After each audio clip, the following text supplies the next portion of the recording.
I would like to call this meeting to order. This is a meeting of the Ortonville Village Council, Monday, September 23rd, 2024. It is 7 o'clock at start time. If we can rise to the pledge of allegiance.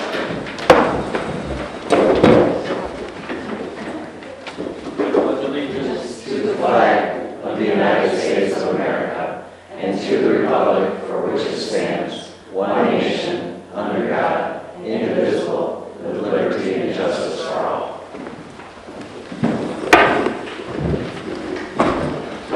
Thank you very much. We'll call the Village Council, please. Mary? Here. Nivell? Here. Brooks? Here. Green? Here. Hayden? Here. Randazzo? Here. Holmes? Here. Okay, everybody's accounted for. Approval of agenda. This is going to be, I hope you have a sharp pencil with you because there are going to be a couple changes to the agenda. First of which is number 5 is eliminated. That was on our last agenda and that was in reference to our introducing the new village manager. 9 and 10 are going to flip-flop. We have a closed session and public comments. We're going to do public comments as number 9, and the closed session is going to follow. That way anybody who wants to make comments may or may not want to wait around until the closed session is over. So as a courtesy to those here to speak, we'll put them up on the agenda higher, and the closed session will follow that. The trustees, unfinished business, new business, those are going to remain the same. However, it right now ends with E, street administrator. There's going to be an F, which is a discussion on the village's burn policy, and G is an update on the village trail issue. So those F and G are going to be additions to the agenda, and number 5 is going to be eliminated, and 9 and 10 are going to switch places. As always, looking forward to number 15 is going to remain. I make a motion to approve the agenda as presented with changes. Support. Okay, those in favor say aye. Aye. Those opposed? Okay, the agenda looks pretty official at this point, so we can move forward. Council minutes. We have in our packet regular meetings from August 26th, and if anybody has any questions about those, either the village manager or the village clerk may answer those for us. If not, we can move past it. Make a motion to approve our minutes from the regular meeting of August 26, 2024. Support? Okay, moved and supported to approve the minutes. Those in favor say aye. Aye. Those opposed? Those minutes are approved at this point. Acceptance of other items. The DDA had a meeting on August 19th. We have those minutes supplied to us. Those are just for our acceptance and our review. B is finance report September 2024. And C is revenue and expenditure report September 2024. I don't have them in my packet, but that doesn't necessarily mean I can't accept them. So, with that being said, those items are accepted and will become part of the village record from here on out. Number 8 is disbursements. This is a list of the money that the village spent, and total sum in the neighborhood of $81,000. We did get a list in your packet, so if you have a question about something that we spent this month, you can certainly question that right now at this time if you care to. We did get a new revised copy. It was just because there were a couple spelling changes that were correct. So the copy we received over the weekend and the one that we had on our tables today are the same in terms of the amounts and the totals. Can I ask you a question? Mm-hmm. The engineering bill Which one? Darren. The Narren Street paving project, that Oh, was sorry. soil boring and analysis and engineering leading up to the actual engineering. The pre-engineering, I guess you could say. I just wondered. Oh, we'll be paying engineers for. Yeah. Well, we pay them all the time. We do, Which yeah. project? Engineering's a good field to be in. Right. Especially in Picked the wrong career, I can tell you. I make a motion to approve our disbursements in the amount of $81,956.19 for the period of August 15th through September 5th. Support? Okay, moved and supported. A roll call vote, please, if you may. Nivell. Yes. Brooks. Yes. Green. Yes. Hayden. Yes. Randall. Yes. Schmol. Yes. Woodbury. Yes. The bills do get paid this month, the lights will stay on, I suppose.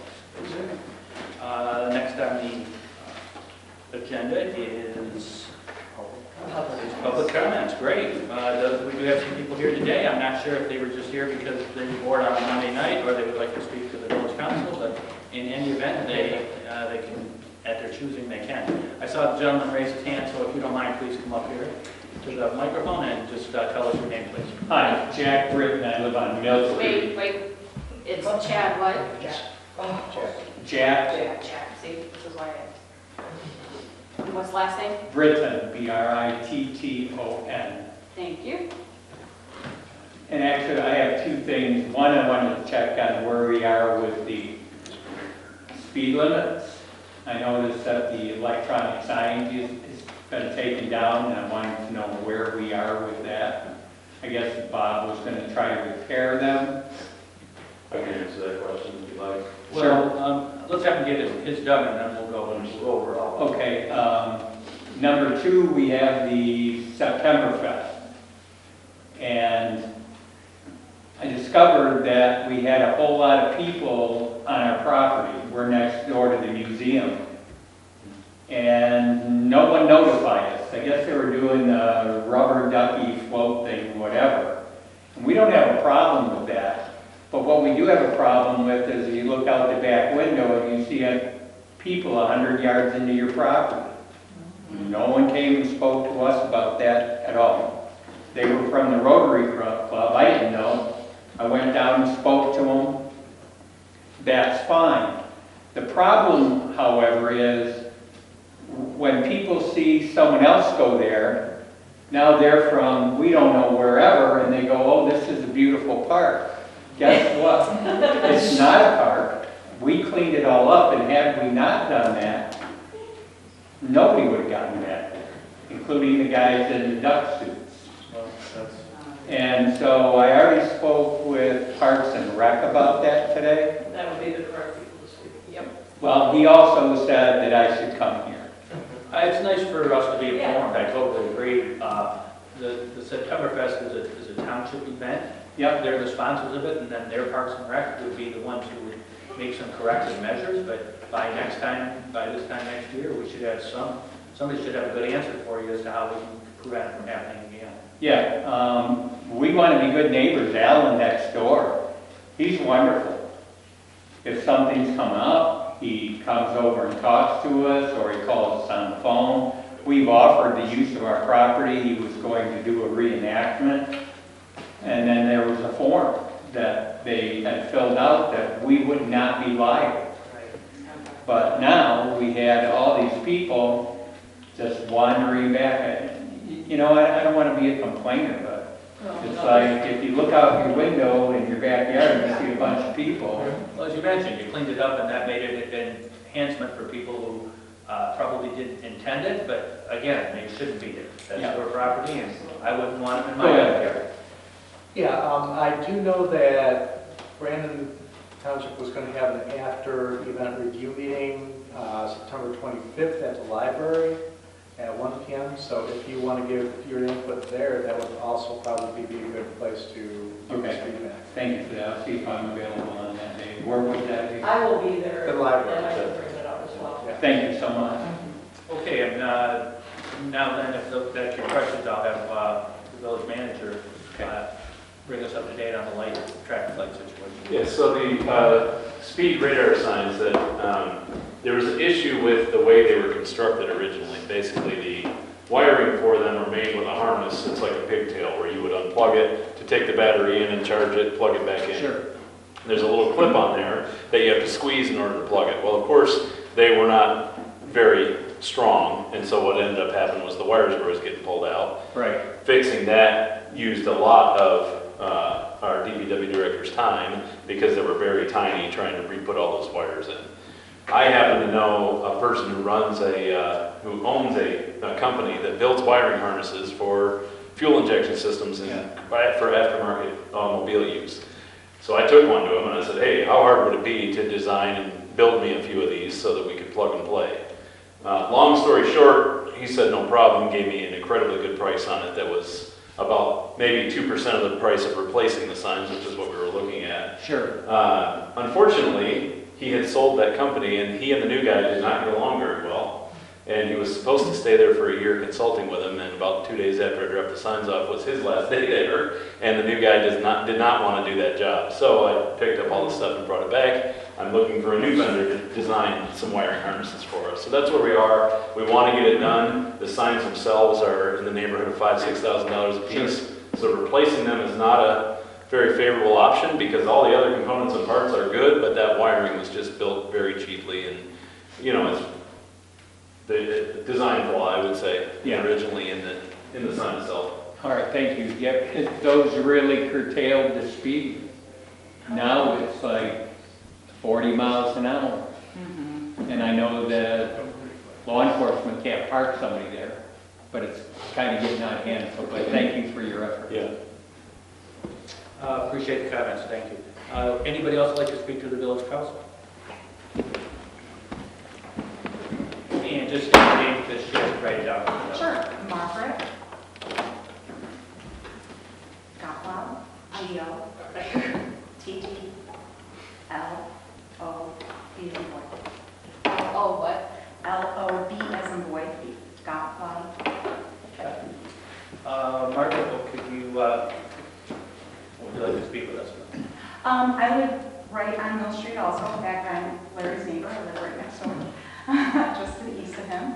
And I'm really glad that Jack brought up something about the speed because it has been excessive. And I understand a police car can't be parked there for some reason. I mean, even if a police car were parked there periodically, kind of like on Oakwood. Everyone knows on Oakwood there's a one section you have to slow down 35 because I did once and I got pulled over.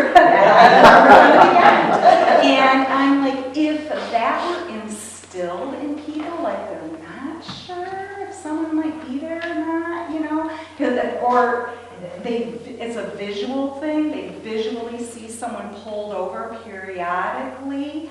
That might set stage. I mean, I understand if someone can't be there staged all the time, but if they're staged periodically to the point where you're not sure if they're there or not, so I think I'm gonna go to speed. I don't know, might help. Yeah, it might, and those are things that we can pass along to the local law enforcement here. I know Lieutenant Glover personally, and I know he takes these kinds of things. Yeah. He puts out. He's a good guy. Yeah. I also know that they just got a little bit of an increase in their police budget, so. I saw that. Yeah, I saw that too, and so that's where things like this come to mind, is like, okay, if it was a manpower issue, that should be relieved a little bit because of the additional people. And even if it's just periodic. Yeah, exactly. Yeah. And that's the way traffic enforcement works. The whole method is to promote voluntary compliance, which means you don't want speeders in the first place. It's not write a whole bunch of tickets, but that tends to be where you take that step if it needs to happen. And if their speeding used to be under control and it just seems to creep its way faster and faster, then maybe the ticket book is the right approach. But I will Because there's leave no that- sense of no one's going to do nothing. Right. I'll leave that to the police officials to do, but I will just let them know that we have citizens here that are concerned about it, and it's been brought to our attention, so we're bringing it to your attention. They have been sitting up there on Mill Street right before it turns into dirt, right before Crescent Oh, Hill. yeah. They've been sitting there 3 times this week, which was really good to see, because they come off Hummer Lake Road at about 40 to 50. Yeah. So that has helped, yeah. I would think it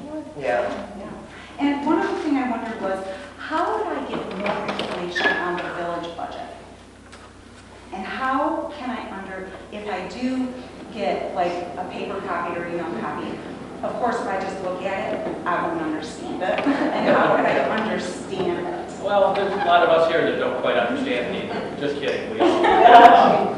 It's, a copy of the budget is easy to get. I mean, once we approve it, it becomes a bill of record. It's, I don't know how many pages it is, but it's, Right. it's a lengthy page.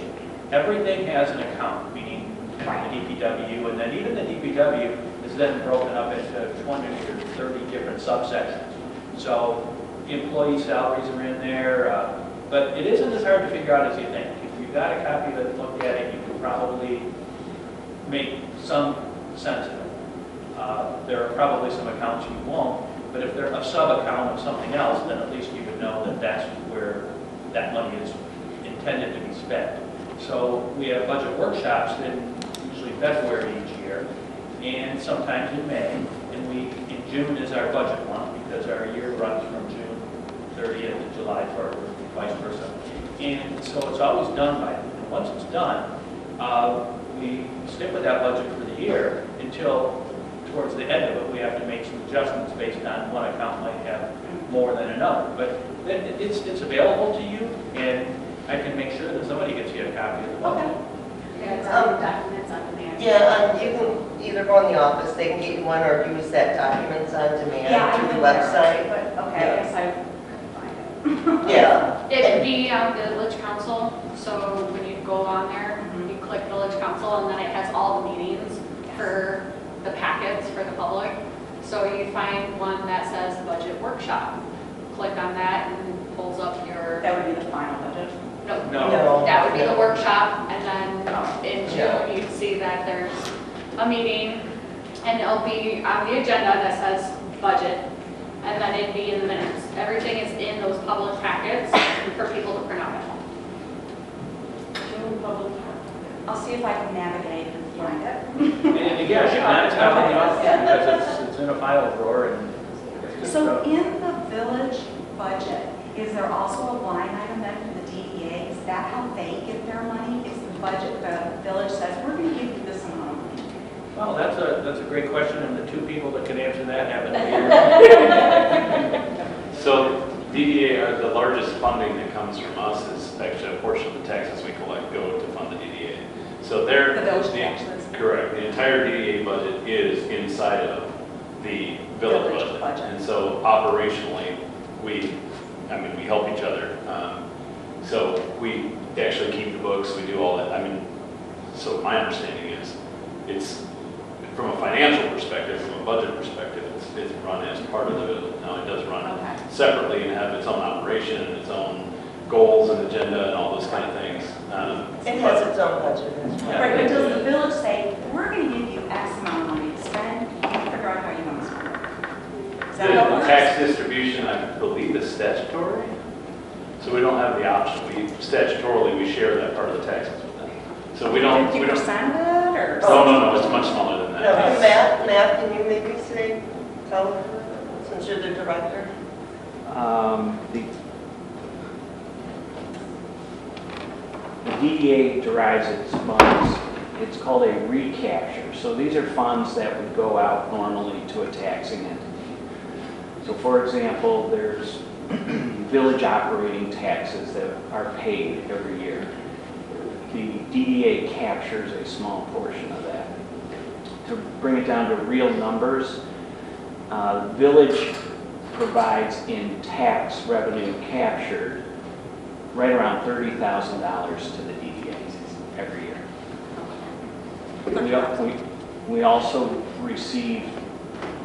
recapture existing taxes from Oakland County, Huron-Clinton Metro Parks, Oakland Community College, Brandon Township. So similar to the village, we are recapturing some of those funds that would So you're otherwise getting it be. from a lot of different going out. entities, not just the village Right. to run. So what's your budget? Our tax capture is just under 100,000. Our budget is 207,000 for this year. Okay. And what's the total budget of the village? 700 grand?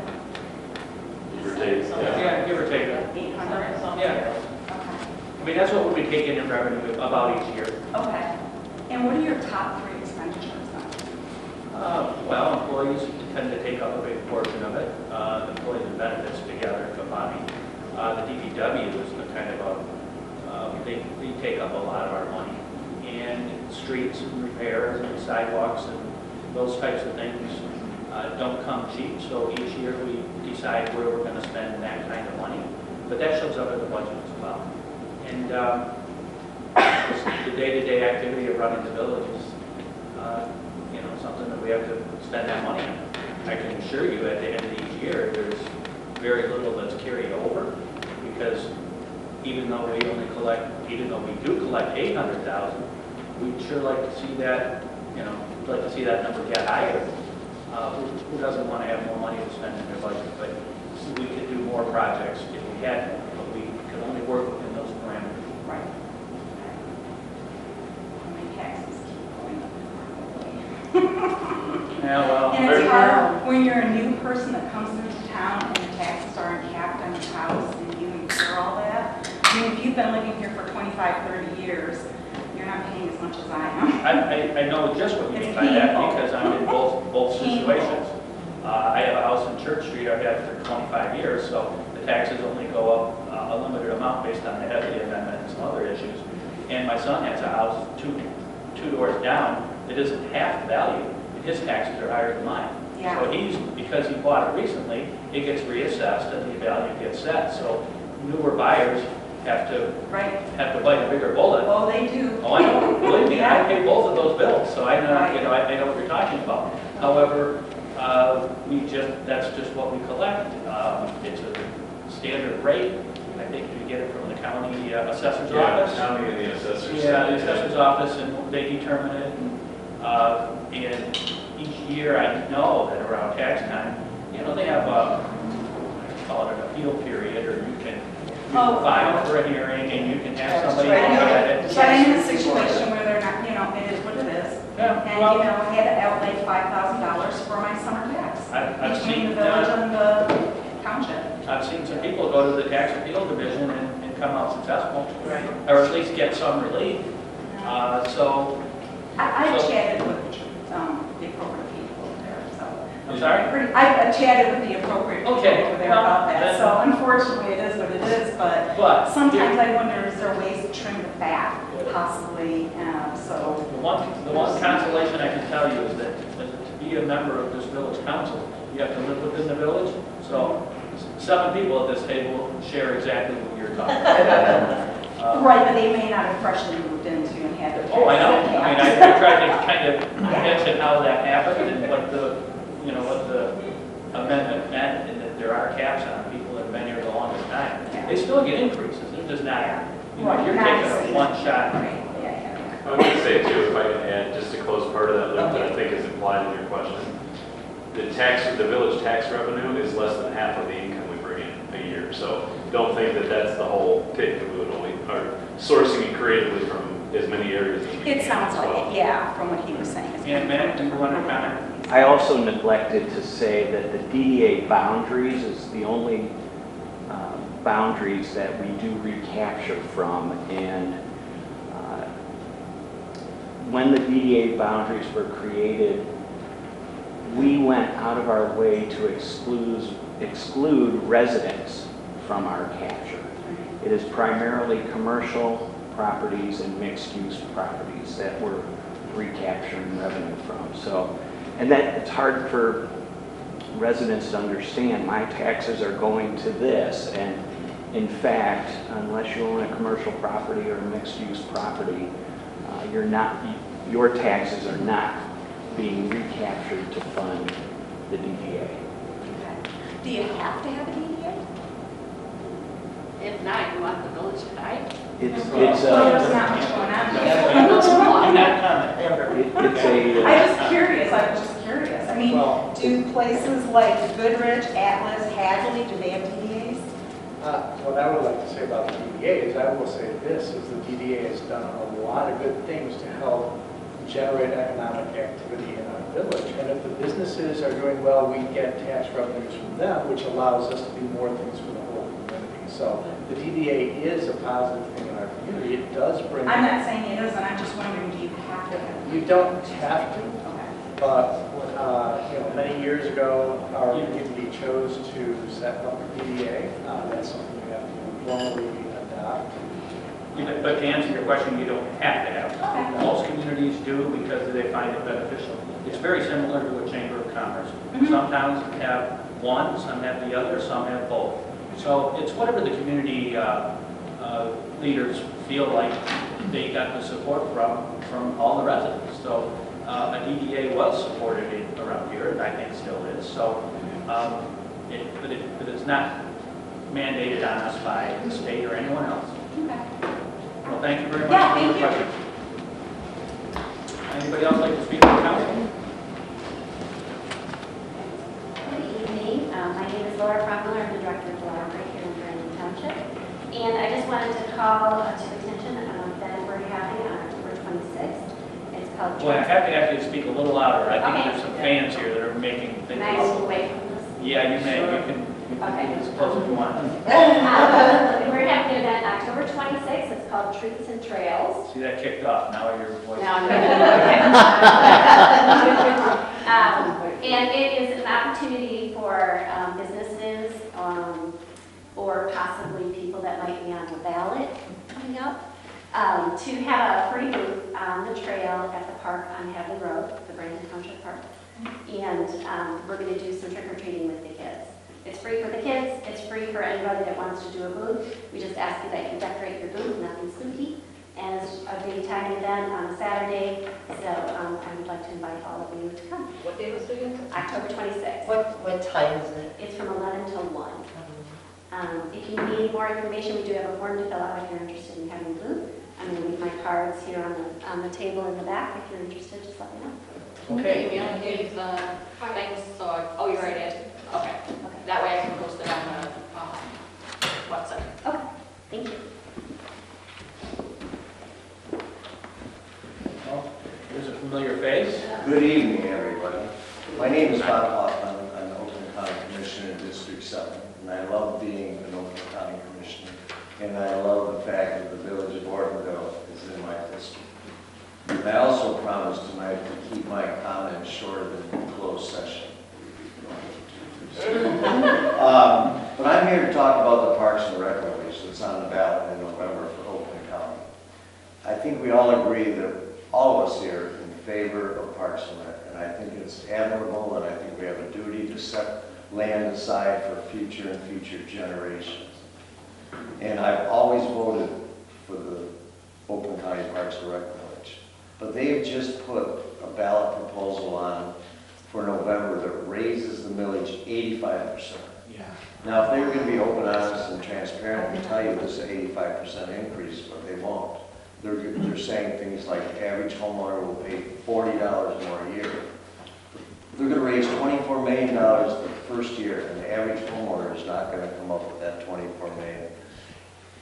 And keep in mind, there's about 30,000 acres of farmland in Oakland County. A lot of it's in this district up here.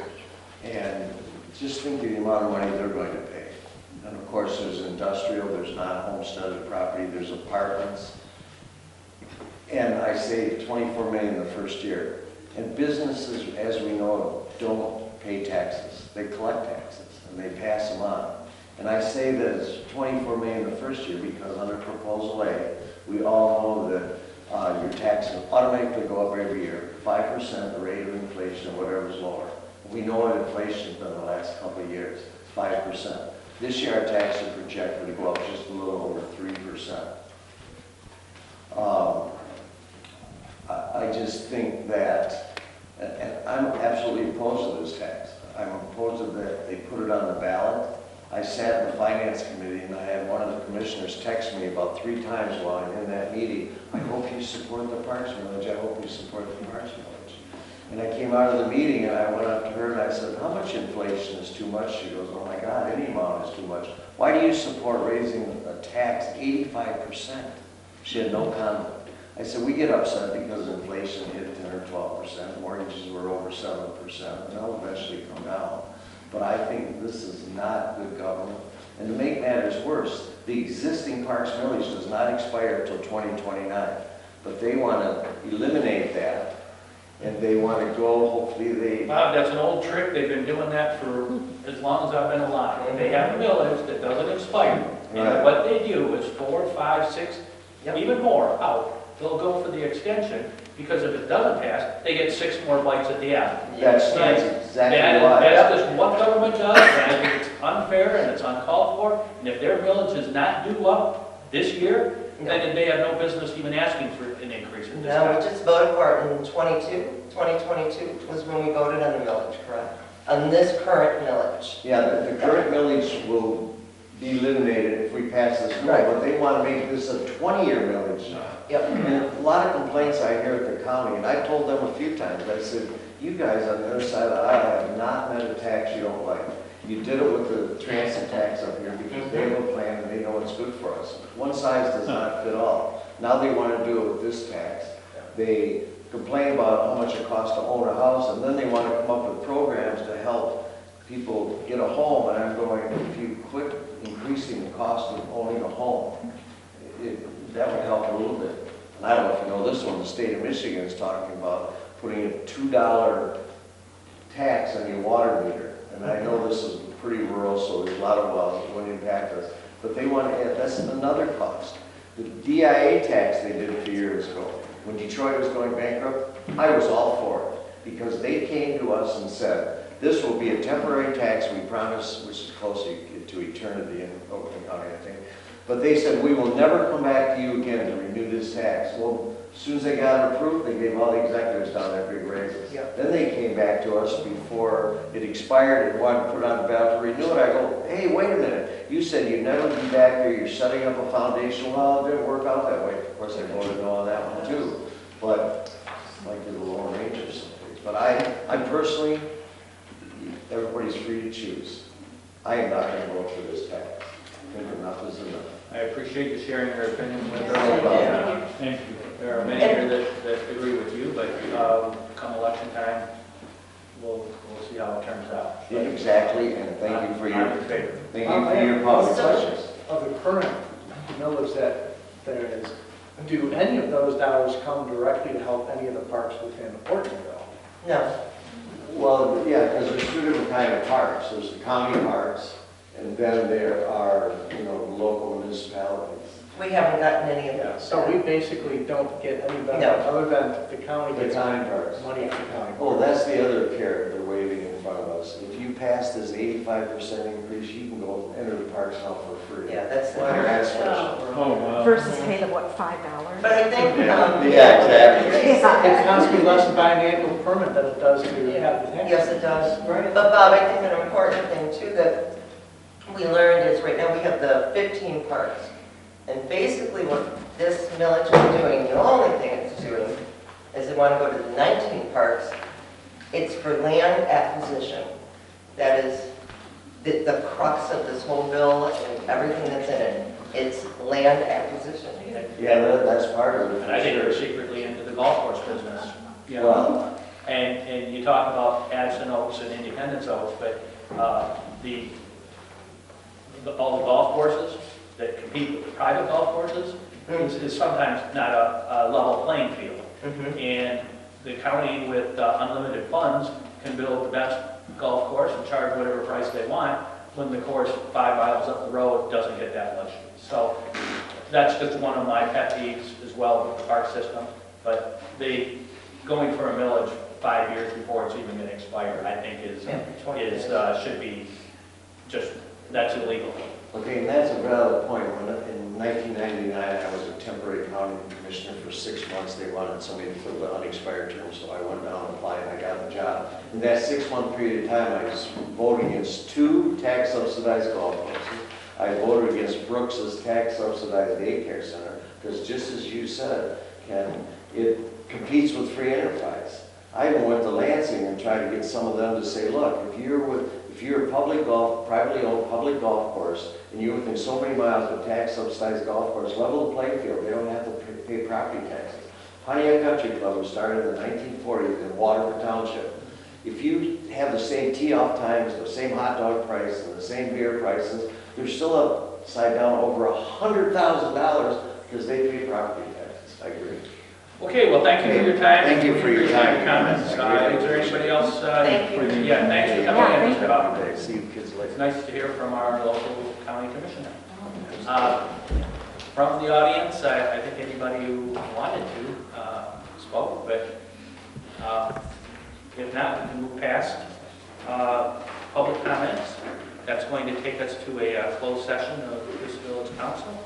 At this time, I would like to adjourn this meeting at Make a motion to adjourn. 7:36. Closed session. Support, go to At 7:36 p.m. Thank you. This meeting is now adjourned. This has been called back to order, and we're going to kick off on the agenda where we had left off, which was the closed session, switch to the public comments. Comes to items from trustees. I'm going to start with Kay Green. If you have anything to update us on. A couple just got things in this month. September Fest, we got caught late and we got some classes. Now, I don't know if you ended up giving them to the people. I hope you did. Good. If not, we'll get the other one mailed to them. What are we talking about? The plaques that we do for the car. Theirs for the village. And I did not have left my phone at home on the morning, so I couldn't find it. Second thing, I was saying about, this was September Fest. I don't know when this happened, but I could only be here for a short time in the morning, and I went and selected the cars for the village. Then I had to leave, but I came back and I was here about 2. And they give away the awards, the car awards, at noon. I barely had time, she barely had time to even get up here and tell them which ones they were. And they said, well, Mr. Crump, well, I'll tell you right now, none of them were there when I came by at 2 o'clock. They don't stick around. I probably went to another place. Yeah, it was 11:30, that's right. I know I don't have any say in what the township decides, but I just wonder why on earth they would have changed it. Because the car people don't stick around. That hasn't changed, that's been at 12 o'clock that they're done. We used to do it at 3:30. Yeah, no. I'm just saying not last They year. made a big point of it 2 in years. September Fest meetings this year. Yeah. So, But what? that they were gonna shut it down early so they could all leave, because they like to get there at 6 a.m. long before it starts, and then leave. Part of that was also a pressure to reopen the street, Um, that they wanted to have the street Oh, reopened okay. by noon for traffic flow down there. That had to go back to two-way traffic. Either we are going to have to do it differently next year. They have to do it. Yeah. They're going to have to do it differently. I think she means our part. They- Oh. we're gonna have to do our part. Yeah. But, what do we gotta get up to about 7 now, and then we pick our car out, and there's no CVS, no Rite Aid anymore, so we can't go get the pictures developed right then to give to them. So I'm thinking maybe we change our plaque, and we just don't have a picture of that, other than, some picture. Well, the plaques have to be changed because they're not correct to what we did. That's what I'm saying. Yeah. They would have to be, it worked out that way, actually, but we didn't plan on it. The one did, the other didn't, but that's okay. Yeah. So anyways, that was just, I'm just shocked that they, I know it was the year before too, but when the last year you did, the DJ part back there, Yeah. that was 3:30. So that's only, yeah. Because you announced all the awards. I think you are right on So anyways, that. Yeah, Well, right, that go up was, to year Rite was Aid rain too. and The last 2 years it hasn't rained because we had moved it up. oh, Just out of pure stupid luck. It didn't rain, but okay. you're right on Well, that. then we just need to change the way we've been doing business. I don't know what that is, but I wasn't even aware what we were doing, which I probably should have known that when I was going to those meetings, but anyway. oops, that's all I have. Okay, Linda. I want to bring up just a few things. I have been attending the September Fest meeting, so if anyone has anything that, and I'm also going to be attending Christmas in the Village, just to be aware. there. Yeah, when is that one? Because I'm going to start attending those. When's the next Christmas in the village one? Monday, I believe at 1 o'clock at, I think they're at the senior center. Okay. I'll double check that before we're done here. Yeah, it's going to, 1:30. no, it's September 3rd, which is the Monday. So I 30, think Monday. 1:30 or 1:30. 1:30? Thank you, thank you. Okay, so I have to check my calendar.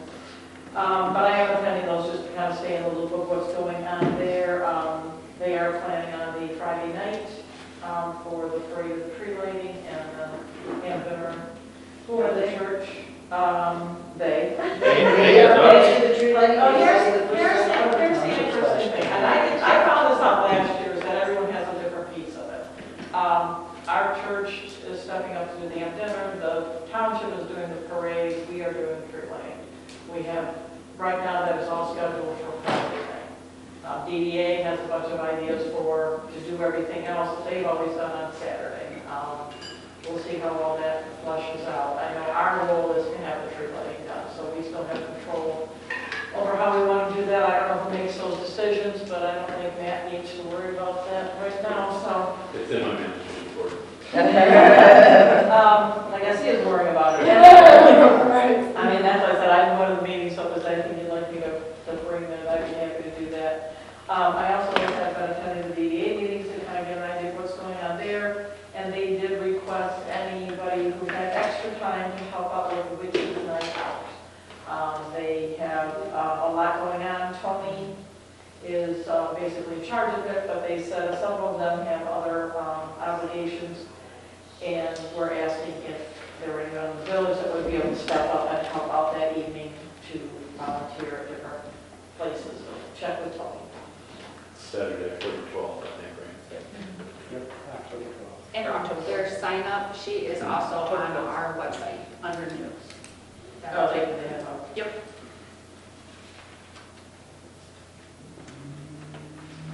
That's all I have. Okay, thanks, yes. I'm still not on anything, so it's pretty boring. I will say for Septemberfest, which I know is not ours and it's township wide, but that whole car show one-way traffic thing is crazy. And needs to be redone because watching all the pedestrians just walk and seeing cars kind of do the like, are you gonna move? Yeah. You're not gonna move, or are you gonna, it's just kind of a sketchy little. I did send John Hunt some, because a couple people had said that to me, because one of their granddaughters almost got hit. So I did send him an email about, yeah, because that was That was a nuts. little sketchy. Yeah, that was nuts, yeah. And then I noticed from the diverting onto James and Ball, James turned into a speedway. Did it really? Ball turned into a speedway, like to the point where you couldn't tell the colors of cars going by, like they were going that fast. And I told Lieutenant Glover about it later on at night when I saw him, which was already too late by then, but Right. it was a little crazy and kind of chill out maybe a little bit, but we were doing the neighbor of the hey, slow down, but yeah, it was getting a little craziness back there. That's it. That's all I have. Okay, thanks, Melanie. Septemberfest Committee, already talked about the car awards. There is, I gave this information to the village office, there are septic replacement loans out there for anybody in the village that needs that, or township. We have it on our website, and they're actually really good loans. If, you can get them for 1% if you qualify, so it's something, if someone needs the help, by all means, use those programs that are out there. Public meeting tomorrow in Groveland, if anyone is interested. It's regarding the renewable energy BESS battery. And they're going to go over the latest ordinance, and it's something that all of us need to be very cognizant of, because come November 29th, these renewable energies, whether they are turbines, solar, or battery, they will be showing up all over Michigan. And Brandon Township has 4 farms that could be affected. But out here in our areas, we are prime picking because of our land that we have out here. And there's plans and, just do what you can to educate yourselves. I've been trying to tell you that for a year because it's going to hit so fast. And people are going to scramble to catch up with it. Let's see. Oh, the trails. I just want to I discussed this with the village manager. Things that are going on out there now, and then there are poles with blue ribbons and red ribbons and different things happening. I guess somebody's setting up disc golf, and I don't know. Anyways, it's a little out of control. It's a free-for-all. So we've had some discussions, and as soon as things quiet down a little bit, he will be focusing on the 47 acres or 48 acres right here. So it's just gotten a lot of hand here. The key item? Yeah, and that was it. Sorry, I had it right there. Okay. And then, let's see, I had one more thing. Oh, gosh darn it. Okay, well, that's it.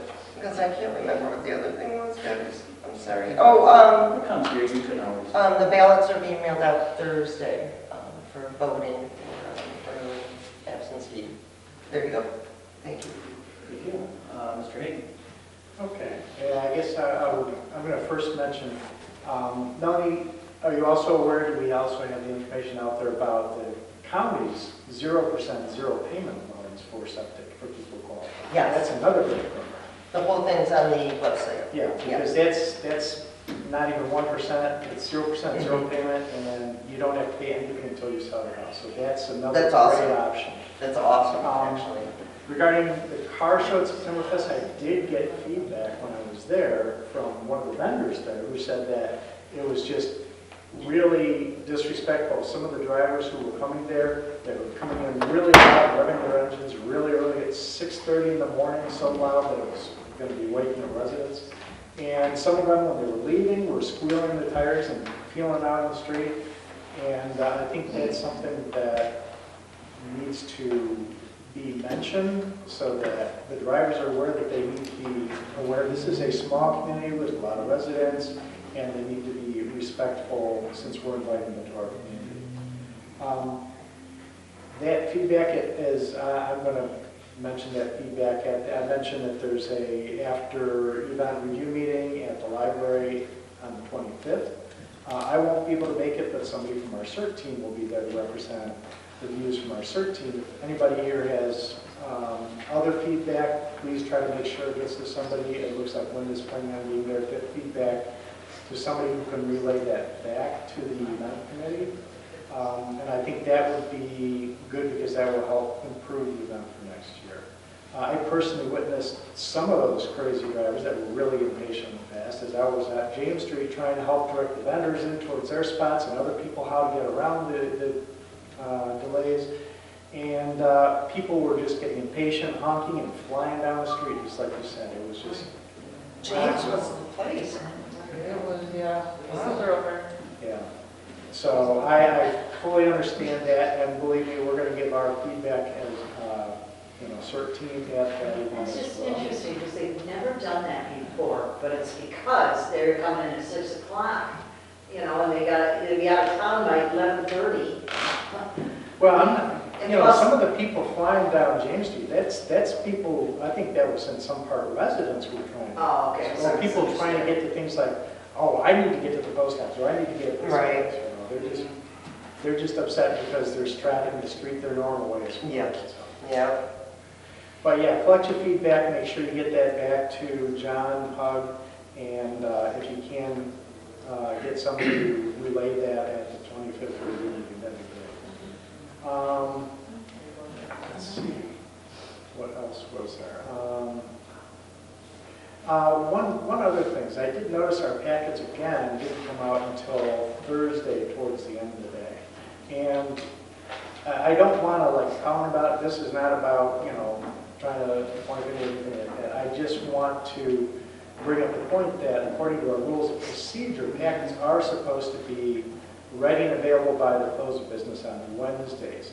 And I don't know when we really start getting away from that. Actually. Huh? It doesn't say a time, and I looked at the procedure, it does not have a time. Okay, adds up. but I'm just saying, as of Wednesday, the packet's supposed to be done. And I'm, Yes. like I said, this is not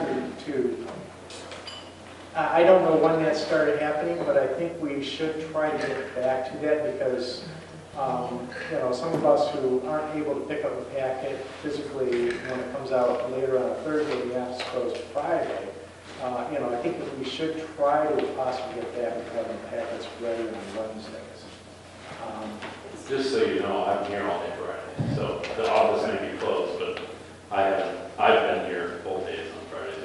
Yeah, I'm just saying, I just No, want to, I just want you to know that. That's good. I'm hoping that we can get back to how we used to do things Yeah. on Wednesdays.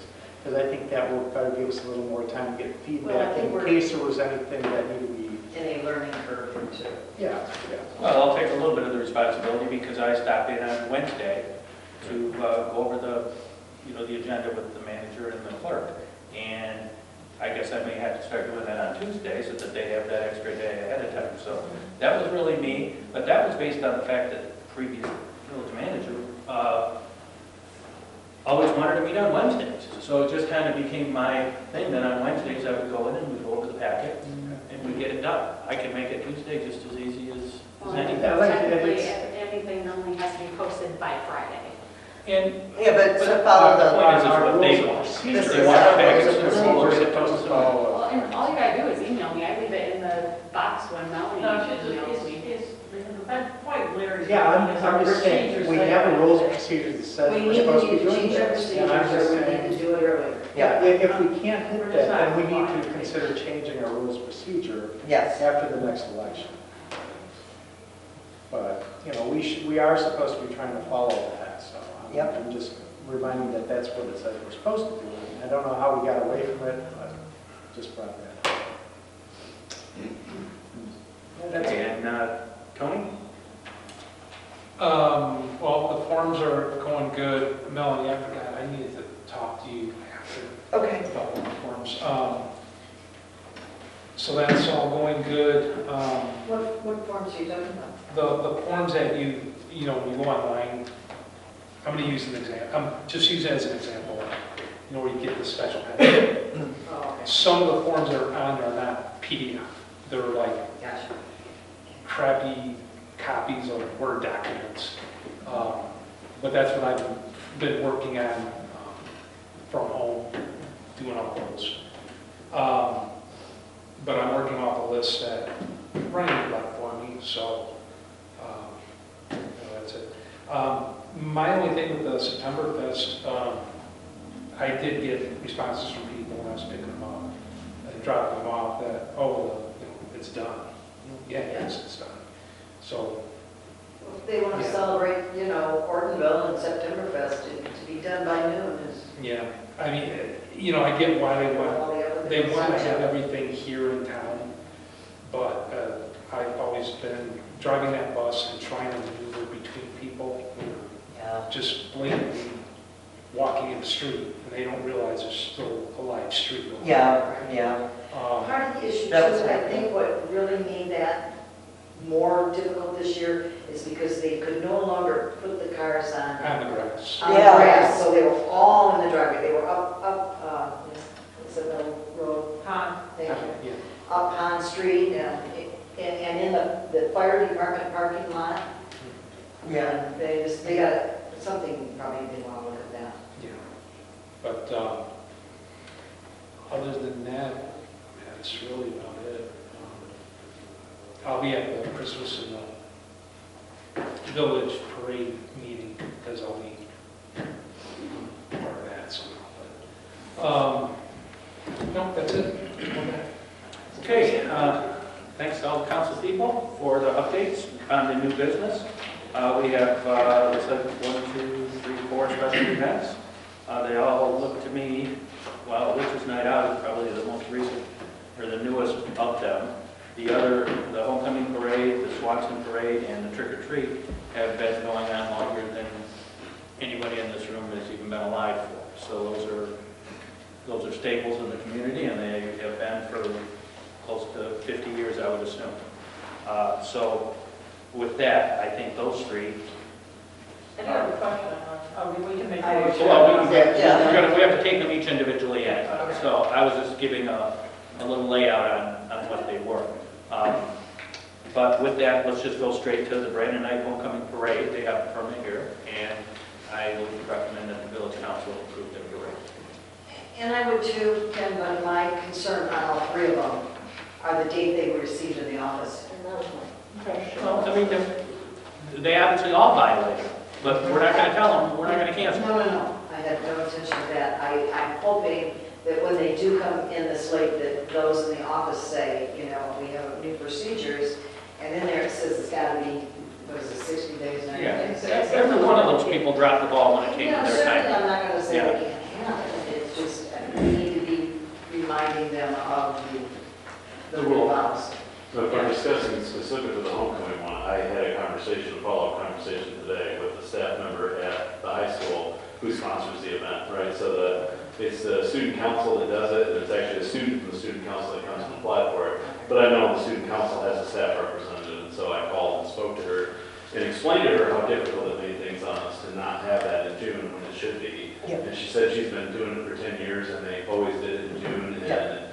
her reasoning was, you know, basically, we thought we submitted it, but didn't. And Okay. so I tried to help her understand why that puts us in a pinch, because we have other events coming in, and if we don't know that one's coming, Right. we're going to approve them, like the The baseball. ball, the tournament big, yep, the that- and I'll discuss basketball. later, but that does present an issue. So that one specifically, there was a follow-up conversation and a commitment on her part to make sure they had that in before they left for the summer moving forward. I'll make a motion that we approve the permit for the homecoming parade. Support. Okay, the homecoming parade, all in favor, say aye. Okay, so I wanted to make, since we made the motion, so I did want to make a comment too on, and I brought it to the village manager's attention. None of these have DPW signed off, so I don't know, does that mean Bob does not know about these events? No. When I looked back and found out that my predecessor used to sign that line, and I just didn't know and didn't do that. I've had the conversations about them, but I didn't understand I needed to be involved in the process by signing them. So moving forward, I'll do that.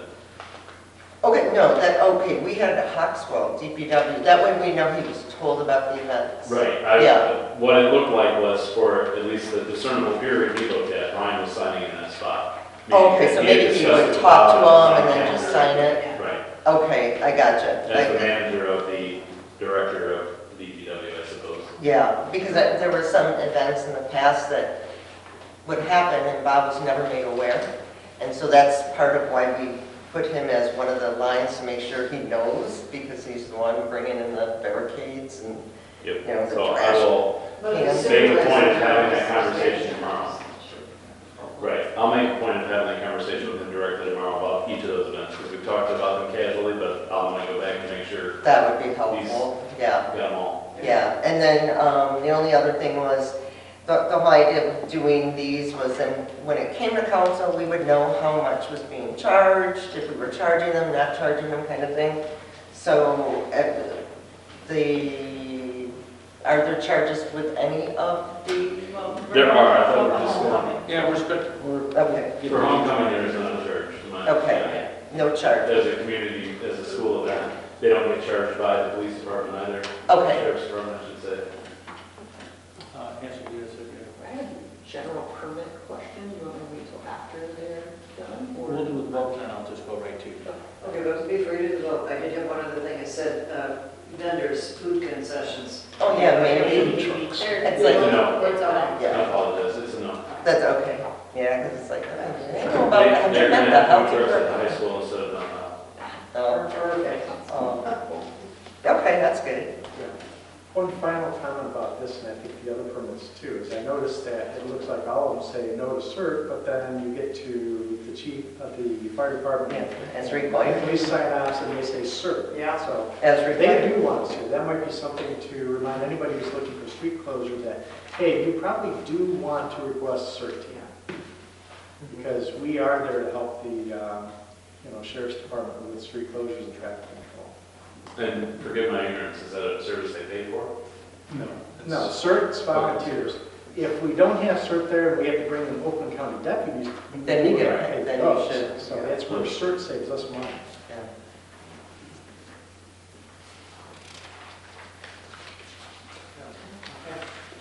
Okay, there's a motion and a support. All those in favor? Aye. Those opposed? The homecoming parade will go on as scheduled. The next special event is Witches Night Out. I think this is 4 or 5 years running. It seems to grow each year, so I think it gets, seems to be getting traction as a village event that is successful. It's sponsored primarily by the DDA.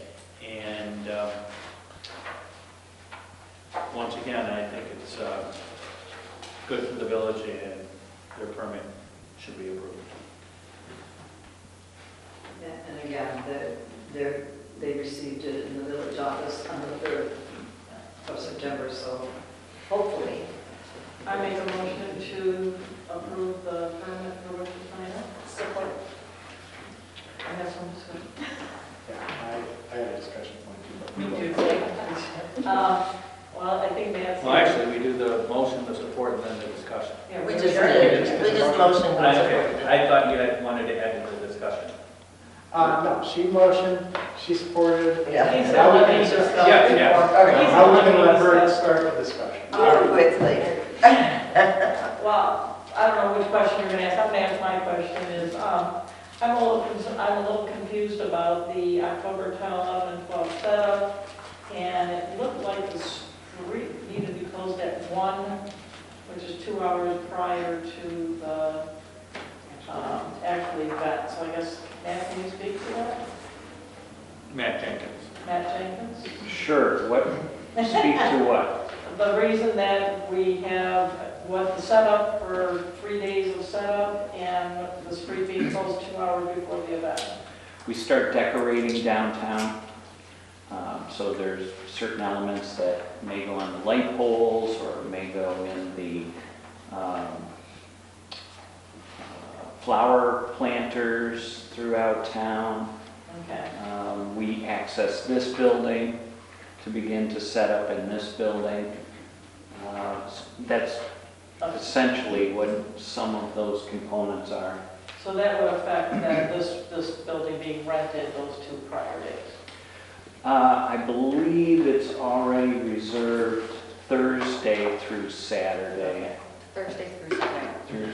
through Sunday. Okay. Yeah, because we break it down on Sunday. That sounds good. Okay. And same question for the 1 o'clock street closure. The vendors set up, and so we ask that the vendors come by 1 and they're set up on the street. Not all the vendors, we use multiple locations for the vendors, but those that are set up on the street, we can't have traffic Right. going. So it hasn't been a rigid closure from one end to the other of the event. It's kind of been a rolling, probably Larry can speak to this, it's kind of been a rolling closure as Tony has vendors come for specific things. The other component is Oakland County's delivering a stage that goes on South Street, kind of in front of the Citizen and towards the hardware, the dance studio, I guess. And so with that big piece of equipment coming in, they generally have that closed by that point. So things like that is what requires the closure 1 o'clock or later. And you've notified all the businesses? There is a general practice that the businesses get notified of the planning for Witches Night Out. To what extent they've been notified right now, I can't answer that. Yeah, the applicant certainly, yes, so I should suppose that they have. They also, I assume the 1 to 10 is what they mean, and even though it says 8 hours afterward, that's actually 9 hours, I assume that's a typo, and the 1 to 10 is the hours they're looking for. Not that you know that, but. Say that again. They put 1 to to 10, 1 PM to 10 PM, which is 9 hours, and then it said total time and requested 8 hours. So I didn't know if they meant to say 2 to 10 or 1 to 9, or if they meant to say 9 hours, right? Well, considering the Assume fact that some of the 9. I was cramming to get this in before I took a week's vacation on the Oh, you did this? 29th I of didn't realize August. that. That's probably where that mistake came from. Matt, yeah, I did notice that too, just to address the street closure, to answer Kay and some other people's questions. Normally what it's like is from 1 until 3 is like a soft closure where only vendors are allowed to go through town and get set up and all that stuff. And then when the event starts, typically becomes more of a hard closure for the safety of all the participants. So once the event officially starts, that's when the streets are pretty much hard closed and we won't have any traffic going through there. Except for some occasional things that have to get moved through, and then you would usually have that walk through or something for safety. But that's basically what you're talking about right now. Yeah. Yeah. The question I have though is, and this came up during Septemberfest, and I'm also concerned about this because of the way the street closures are. This is impacting, there's not a lot, but there are a couple of residents who live above the businesses in town. And I want to make sure that there's some contingencies in place and make sure those residents are well notified and know exactly how they can deal with being able to get in and out of their residences, because that was an issue at Septemberfest. Do you have that, plans for accommodating? I'd like to say that this has been an issue for quite a few years, and we've gotten better and better at notifying those residents within the footprint of the event.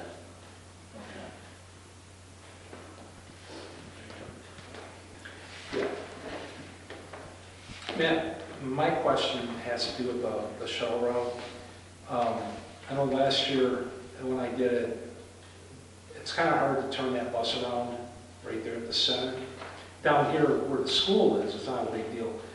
But is there a reason why we couldn't just come down Cedar Street, cross over to Davis, and then continue back down on South Street? Instead of trying to do a loop right there, because even if we go into the ballpark and turn, there's a lot of cars parked there. It's not a requirement, but I'll tell you why we have closed Davis to Cedar and up in the recent past. It hasn't always been this way.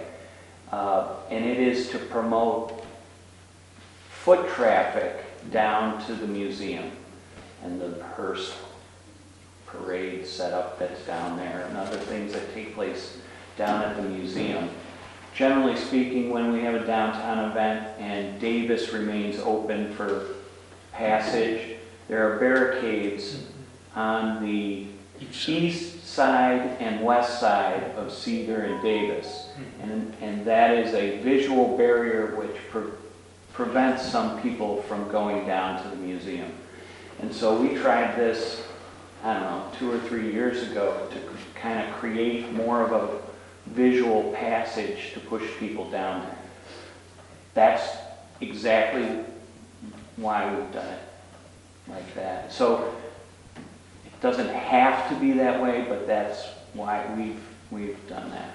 Because my other, I guess I'm asking before I did it, because I'm going to be driving it, so if I was to come down from Wall Street to Cedar and then turn left on the schoolhouse and then come back down, do you guys have any issue with that?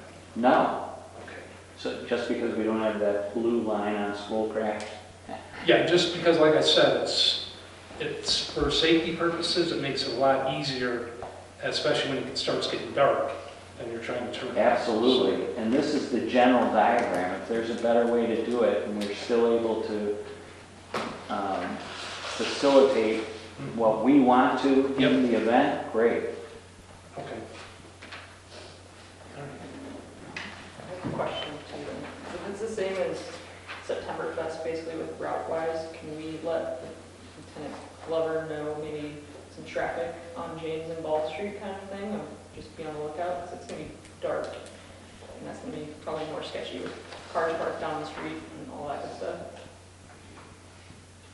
Okay, so he's aware of this, just let him know what we experienced at September Fest? Yeah, just because now you have at night versus during the day. If they're already doing it during the day, at night's going to be a little bit more, especially with people parking on Main Street, it's going to be, because September Fest, they were down there pretty good for parking wise. The added closure part of Cedar, it's probably going to be more parking.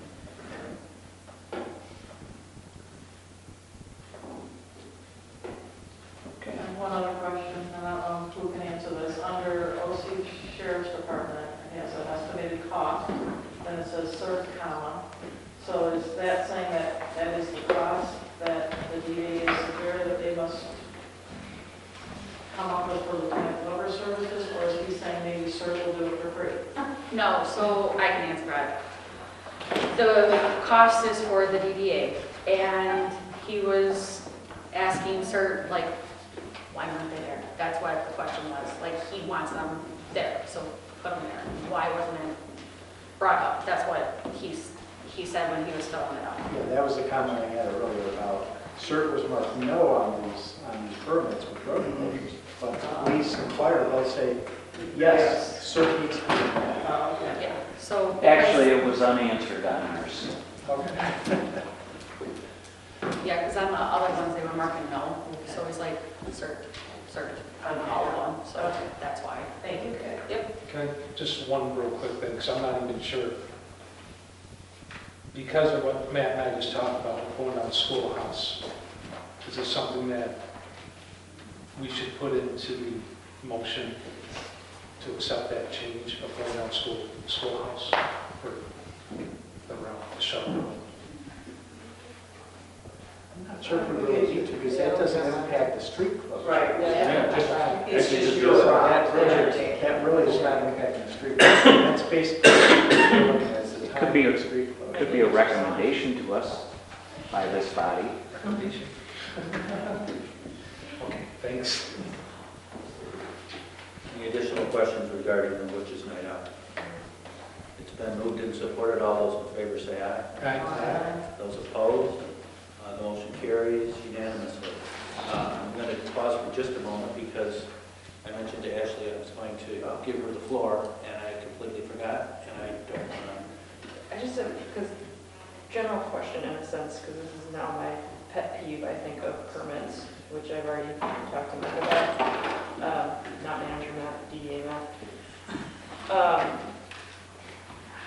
The whole 60-day thing, like, if we're not going to do the 60 days prior thing, like, can we amend it somehow, review the permit, because it's just kind of looking bad in a sense for us to approve permits that aren't in 60 days.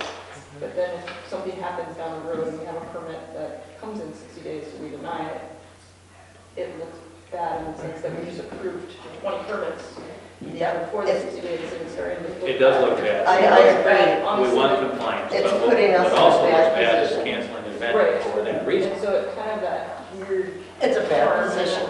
Especially when, sorry, DDA Matt, when you have DDA also filling out permits less than 60 days. It's like, which I understand if it's a conflict, you And don't I know just have something, but it's. an overall opinion that we have a one-size-fits-all permit here, and some of these things where we're dealing with other government agencies maybe don't need to be as, not as compliant, but we know when Halloween is, and we know when some of these things are occurring, and managers in these other places change a lot, so a lot of the times they do drop the ball, and we shouldn't dish out punishment because of it. But on the other hand, we just want to try to encourage people that are going to do a permit to do it timely so that we can act upon it. There's the government ones, but the ones I really want to see where we follow it to the T are the ones that are the private enterprises, private entities, and private things that we don't have any relationship with prior to them asking for a permit. That's my only comment on the permits themselves. Can we amend it to where if it's something that happens every year and we understand that it happens every year, we can do like a 3-year permit? Like this is good for at least 3 years? No, No. not really, Never because the logistics Things at change. each year can change. Yeah, So that makes we sense. really need to. We just try our best, that's the best we can do. I think, We yeah, I had think 10 those- years It's of, very wishy-washy. Yeah, Yeah, I think the that's- recurring ones are the worst because this is a new, Yeah, it's, they never had to do it 60 days before, so they're not even aware, so Yeah. we do need to kind of just keep educating. But I can think that- highlight it too on the permit thing if you want, because like when I did the, Tony can seen it, when I did the planning commission ones, I highlighted because a lot of them were missing that when you apply for the permit, you already get the two, you get the initial and then your final inspection, and they were still writing it on there and adding it in, even though you didn't need it, so I can do that, maybe that'll help.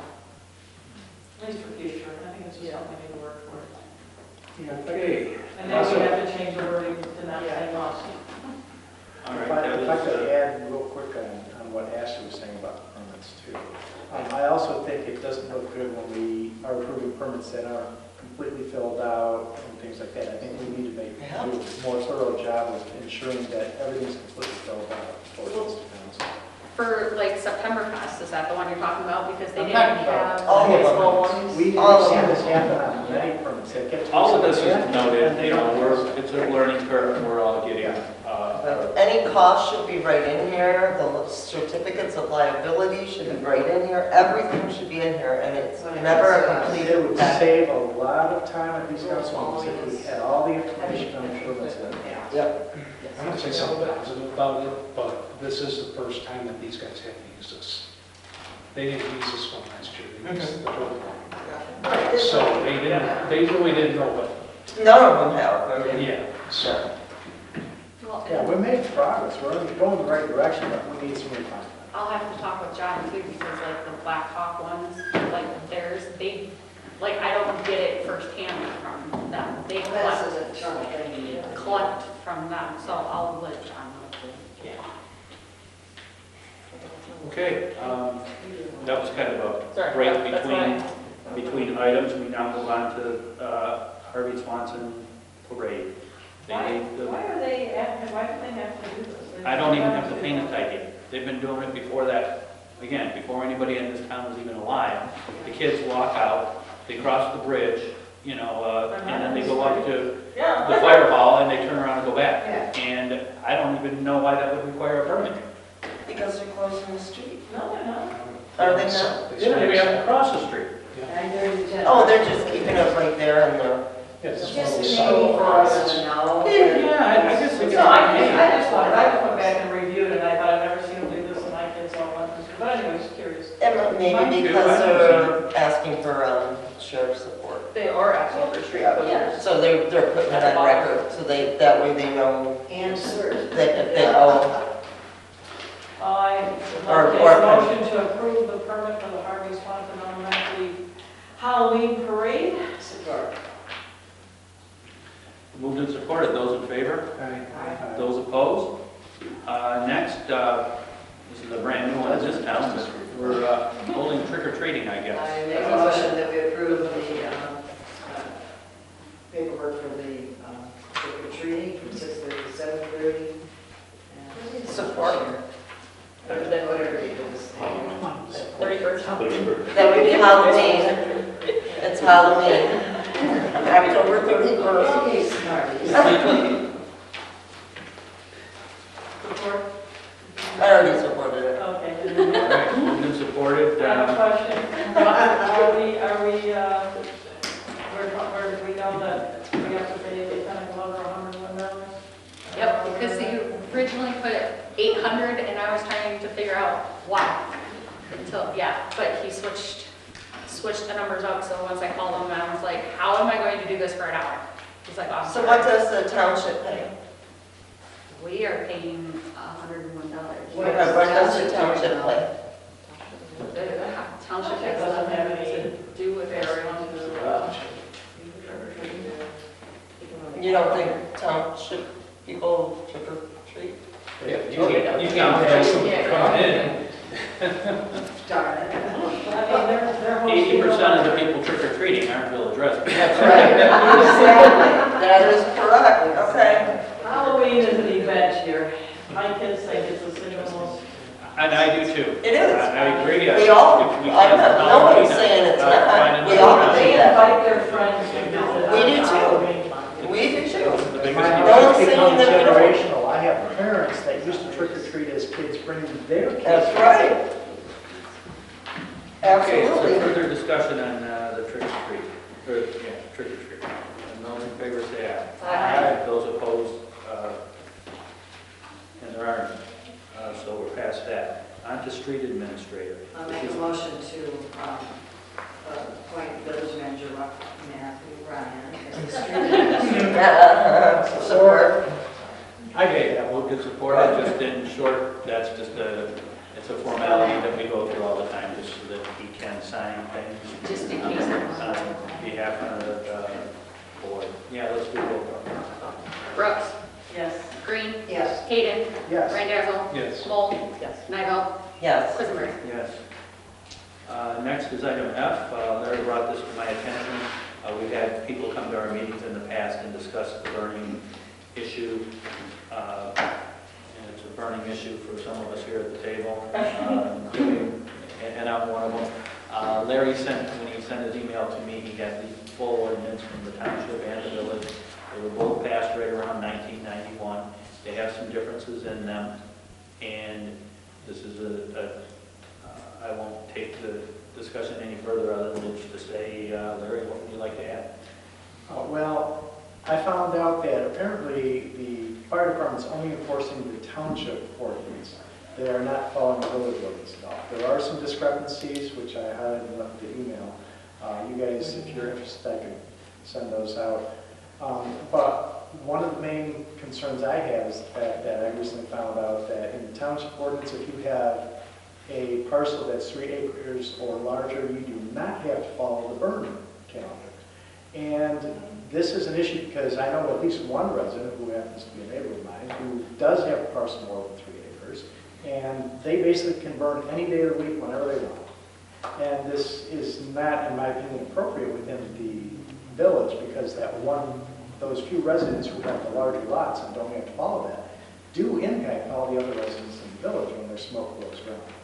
So that's why I think we need to get on board. I also, some additional quick information, when I first inquired about this and found out about this, I also found out that chief at the fire department is working with the township and they're going to be working on reworking their ordinance.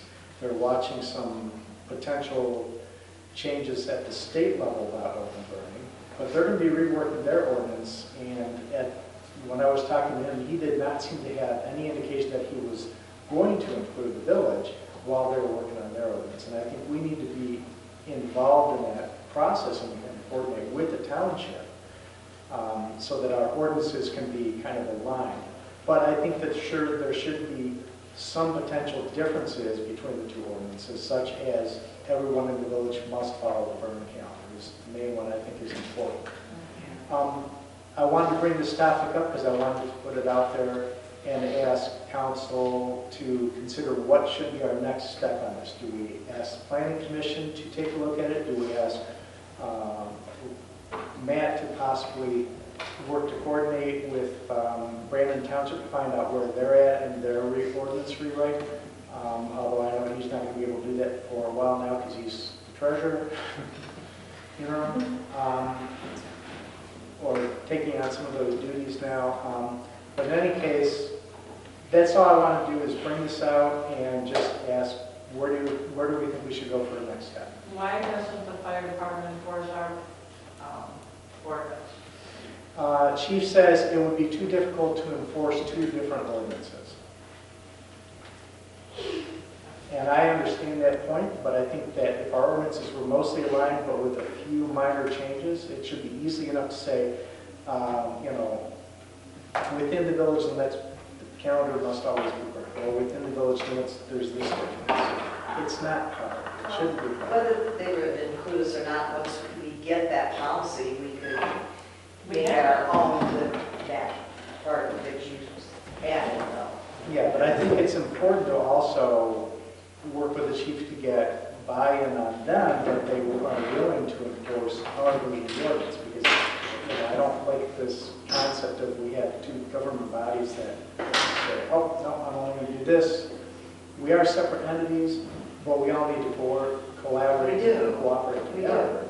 And I think it's important for the fire department to, work with them to find something that's acceptable for them as well, so that we know it will be. Well, why wouldn't it be if we just take their end result of the one they're doing right now and add in that part about it, but if you live in the village, you have to burn on the birthdays. I don't think there should be an issue with it, but I don't know. But I think that we should at least start getting in the conversation, be in the loop at least. And right now, it seems like they were not planning to include us in the loop as they were redoing the ordinances and burning the township.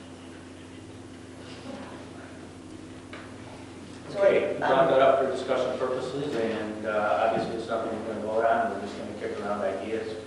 I think it's lucky that, we're fortunate that it seems as if we're at the end of what I'm going to call burn season, and that, once we get through I think this is heavy burn season now. it seems to be the summer months and late spring and early fall. So I'm just saying that from the timing stage, I think we've been given a little bit of a cushion to work this out.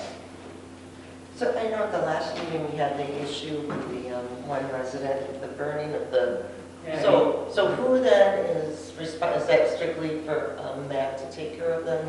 Office wouldn't get involved with any of that? I think we've asked him and he doesn't have, he says that they're not violating any law. Okay.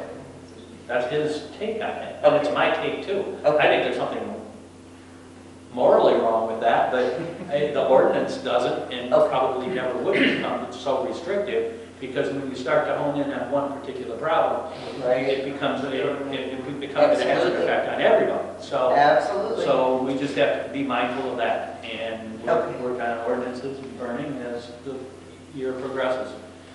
I'd be interested to see what the township does come up with.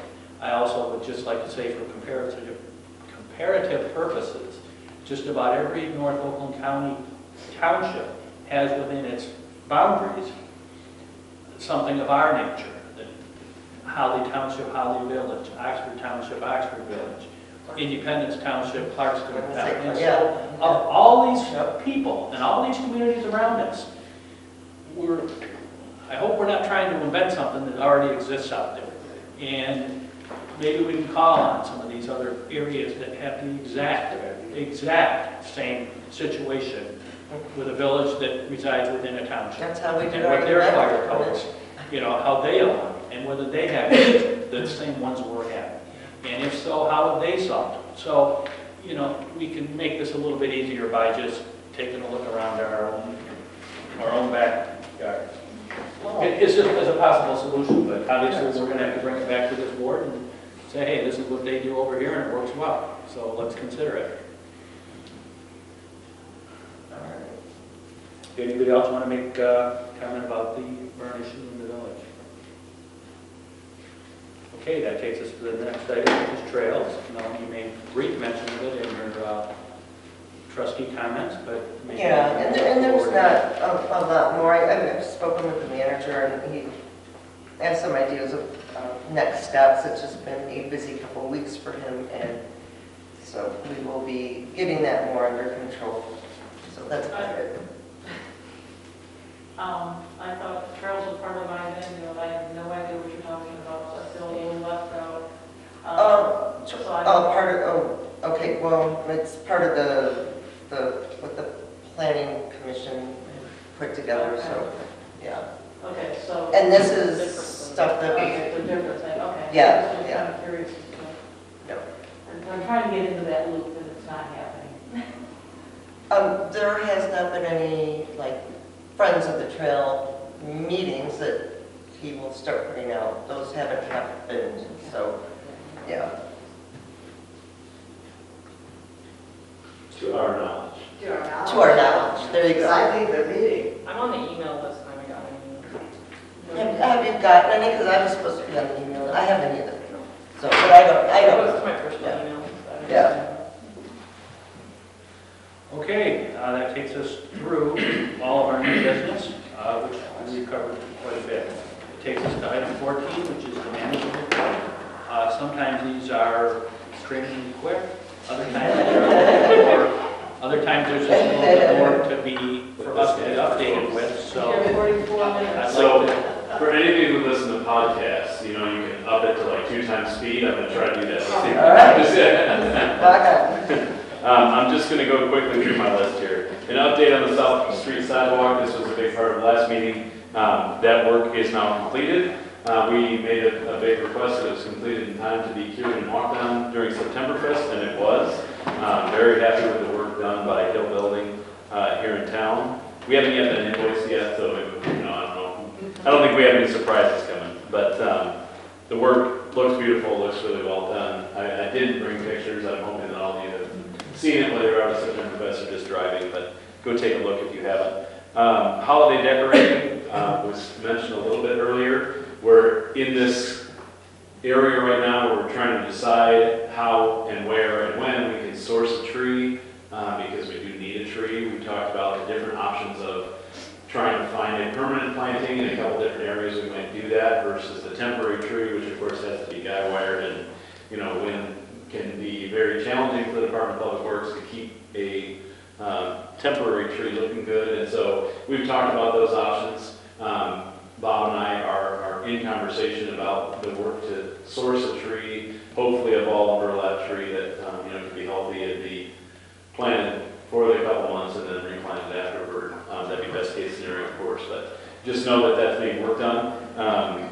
Holiday decorating is underway as far as the thinking, the talking with DPW, and obviously that comes up really fast. We completely changed the mode of, you know, DPW from lawn to snow and all that stuff this time of year. So it's a busy time for them, but I would welcome, you know, holiday decorating ideas that you might have had, or you know, just know that those conversations are happening now. So if anyone would like input, you can bring that to me for sure. An update on the concession stand at Sherman Park. Construction is, I reported last month, was very near completion. It still is. We've waited this month for the garage doors to come in. They are now slated with a promised delivery date of October 2. So as soon as they come in, they'll be installed. There's a little bit of finished work to be done, and then that project will be completed. The old mill, we talked last month about a lease, which is going to be worked on. I need, or I guess I would request of this board, if there's anybody who may help me with input on what a lease agreement and negotiating terms might look like. I've kind of got it laid out because of the document that was already drafted, but I would welcome any assistance on that. The question for us is, as I brought up at the last meeting, the historical properties budget that we have in our line, and that we have a line for, where at the end of the day, and where in the short term and the long term, are we going to talk about who pays for what? Right, the important part of the lease, who's going to take responsibility for what? There's a very pressing need for redirection of water that when we went to assess the HVAC with the technician, we found there's actually a stream moving through the basement. There's significant mold growth around it. It's very, very wet, and it needs a commercial dehumidifier, and it needs redirection of that water. And those needs are immediate as can be. And I probably need some blessing. I don't know whether that has to be through a motion, but just an understanding on all your part that whatever money I have in that budget line may go to that project at first, just because as the owner or the landlord of that building, the structural integrity is very much important to us. That flowing water can certainly call into question the integrity of the foundation. And it's dangerous, right, to have the mold in the air, to have it that wet. So that needs to be addressed as a bigger priority than the HVAC, which is what I presented before.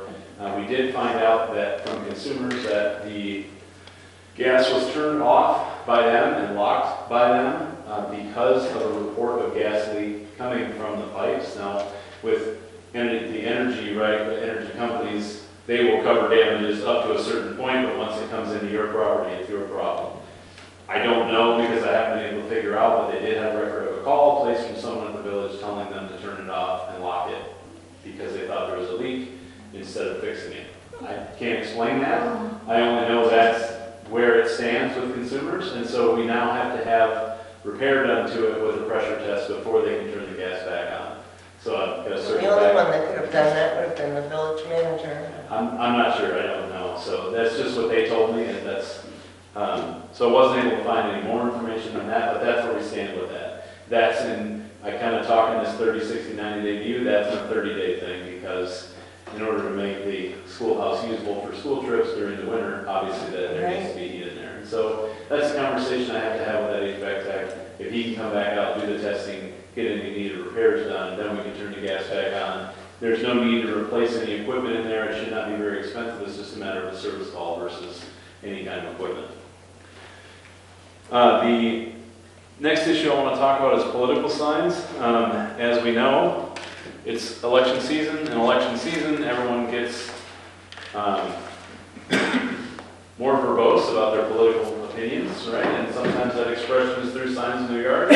I'm passing around a letter that would have been in the packet if not for the fact that I just drafted it today, because I have a need to address the issue in the village. I've gotten several complaints about people having signs in violation of the ordinance.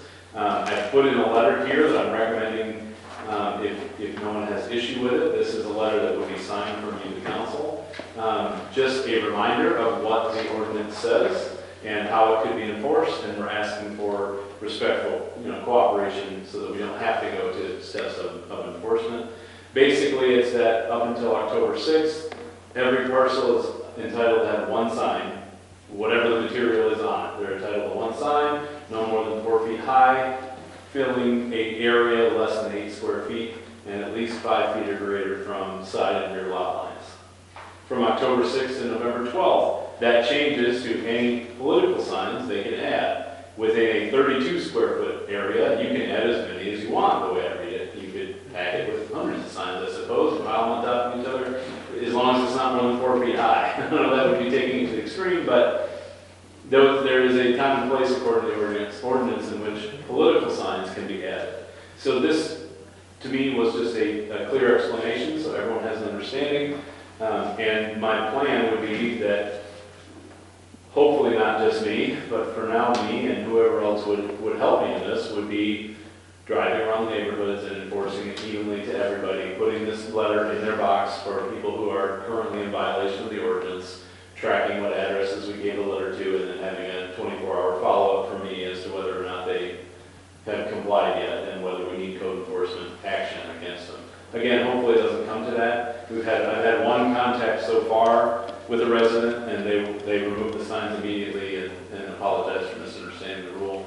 But now, as I get more complaints and as I drive around, I realize there's all kinds of people who are in violation, and so we need to, fairly enforce it against everybody the same. It's crazy. Are you suggesting sending this out to every resident? No. You're just the ones that... My suggestion would be any violators that we see, anyone who's violating the ordinance, we're going to assume at first. Is a citizen going to maybe put anything just as a... That would be a great help. It's on our website as well. Right. There's a flash news update on our website about it. It'd be great to put in the newspaper. I didn't think about that. Do you want to copy? It doesn't have to be this big, just No. the date and when, maybe No, that I would just help. wanted to be clear and communicate the motivation for the letter, that it's polite and respectful. We're going to extend grace and assume that no one's doing it intentionally. If you're in the village, this is the ordinance. This is what we've agreed to. Because a lot of people don't know there's even an ordinance, so with signs, they don't.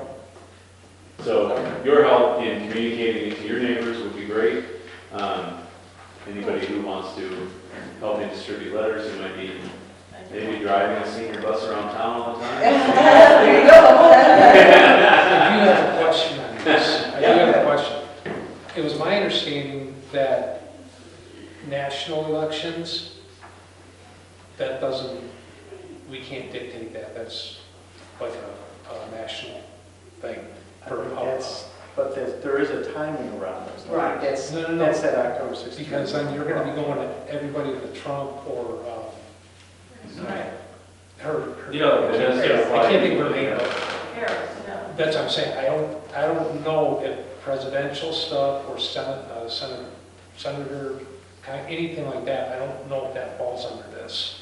But I do know that I think it fall does, just under- because it does in other towns, and I know this is specifically in judge races where that's a political position, and if they violate, boy, there's somebody going to be on their butt like instantly.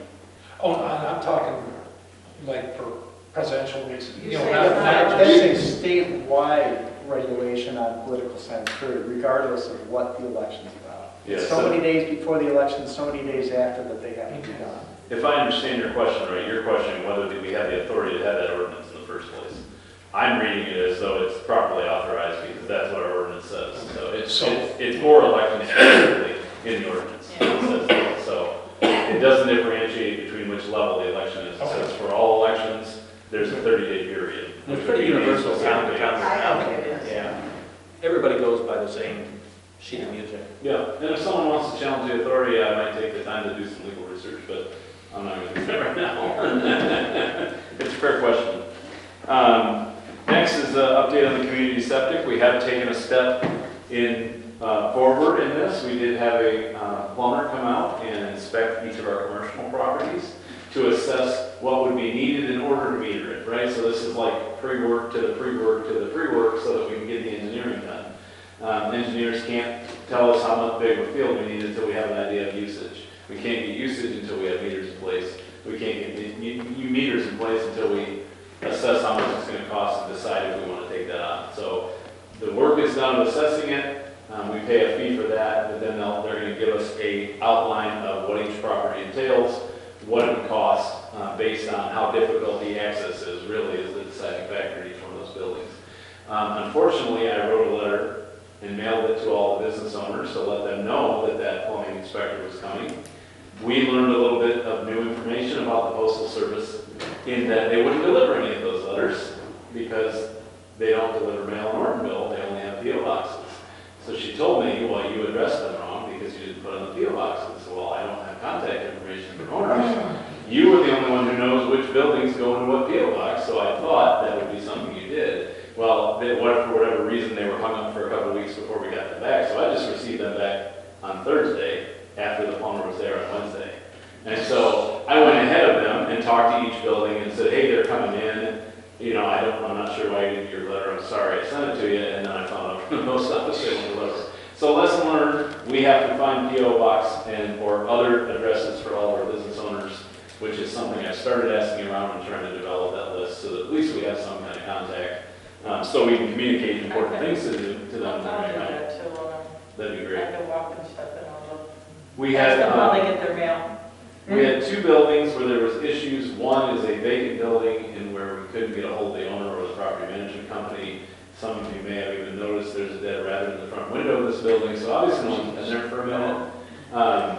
It's on the inside of the window and it's rotting pretty good. So obviously it hasn't been attended to. That building, we have a key in our cupboard to.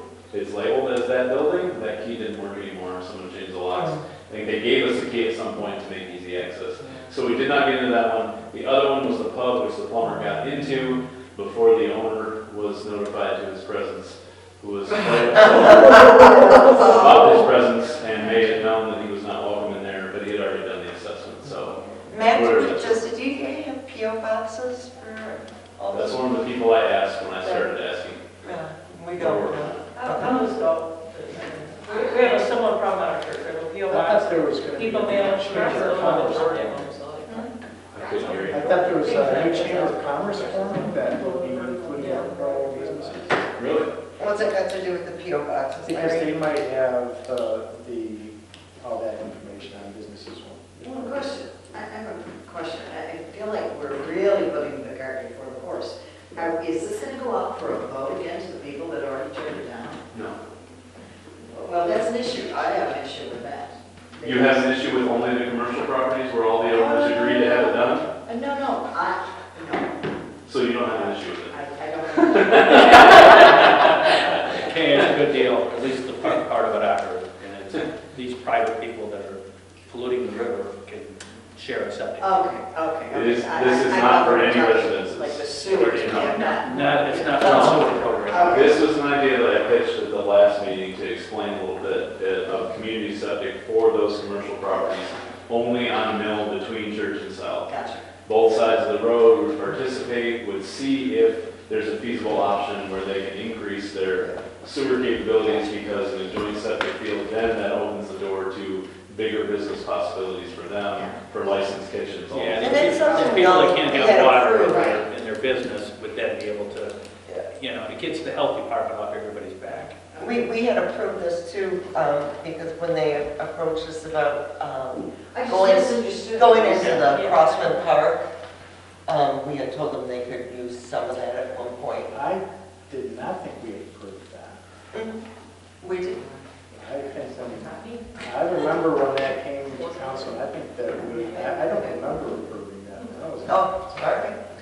I know that came up. We're in a very early exploratory phase where we're collecting information just to find out if we If can, it's even if we want to feasible. spend the money to get to a stage where we hire an engineer to talk about feasibility and where locations might be. That's where we are right now. We're very early in this. And Larry, it's really similar to the fact that there's 12 buildings over here that share 3 different wells. So one well, it's not like each building, each business has its own well. So it's a sharing opportunity for them to put in one well and then put in leads to 2 or 3 or 4 different buildings.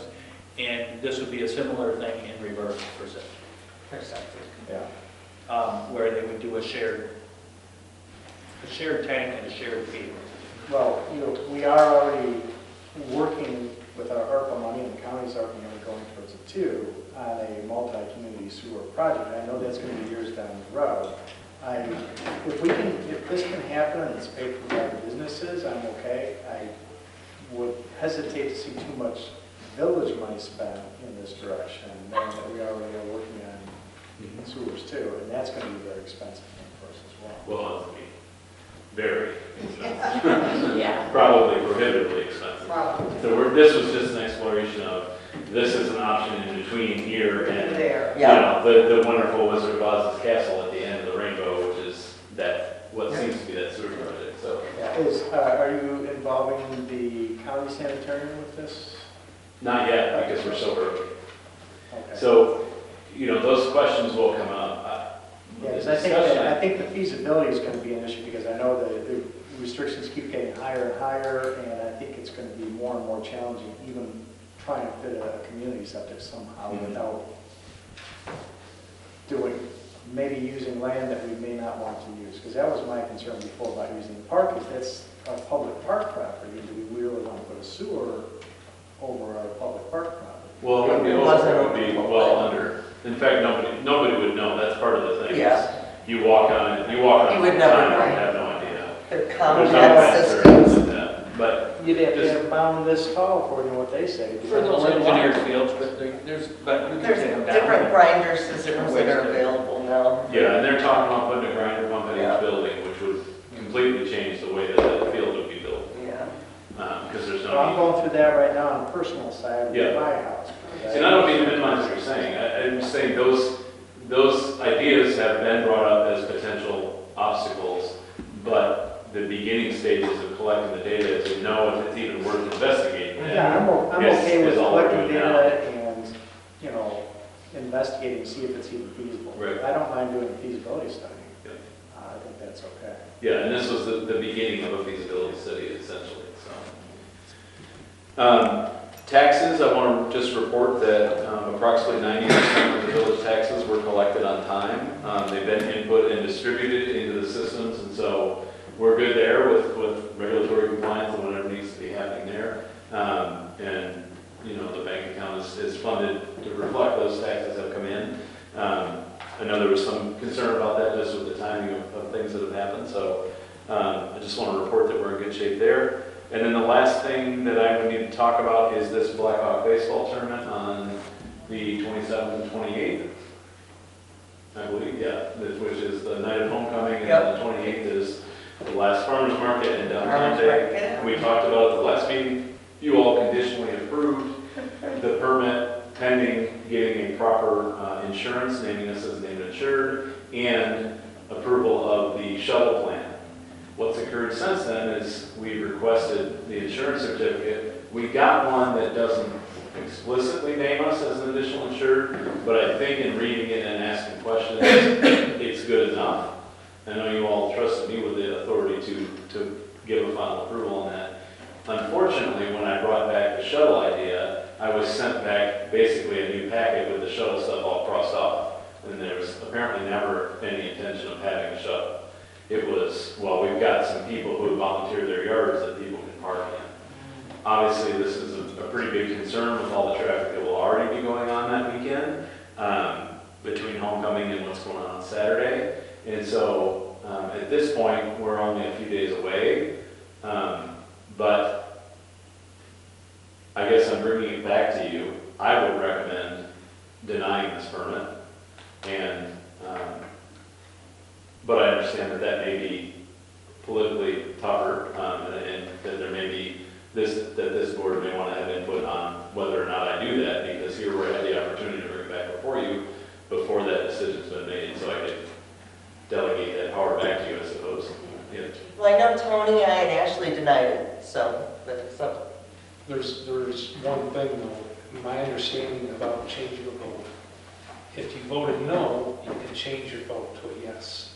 If you voted yes, you cannot change it after. Why? What?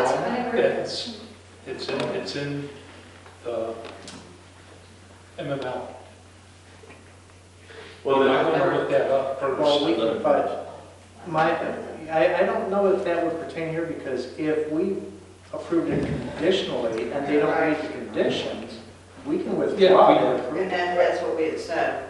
And I think that's all we would be doing here. We'd have to take a vote to withdraw approval based upon non-compliance to the conditions that we set. So there was no shuttle. They did, Right. and the certificate is kind of, sort of, anyway. it's probably good enough. Yeah. Okay. I mean, that's as far as I can say.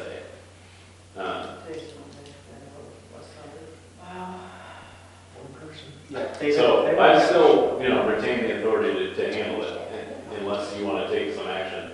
But if there's any input on it specifically that you would disagree What with. would you say your two choices are? I think it's only denying and approving at this point, because it's too short to continue waiting. And if there's a potential denial, it needs to be as early as possible. Oh, of course, yeah, everybody wants to, they need to plan for a denial. When did they, I thought one of the things they changed was the start time of it as well. They did, because they're actually participating in the homecoming parade. So apparently they moved their start times for games back to 6:30 on Friday. Now 6:30 is the end of the parade, but in the baseball world, if your game starts at 6:30, you're certainly not arriving at 6:30, you're No. arriving at 5 o'clock. Again, my leaning is if it's still my call, I would deny it at this point, but.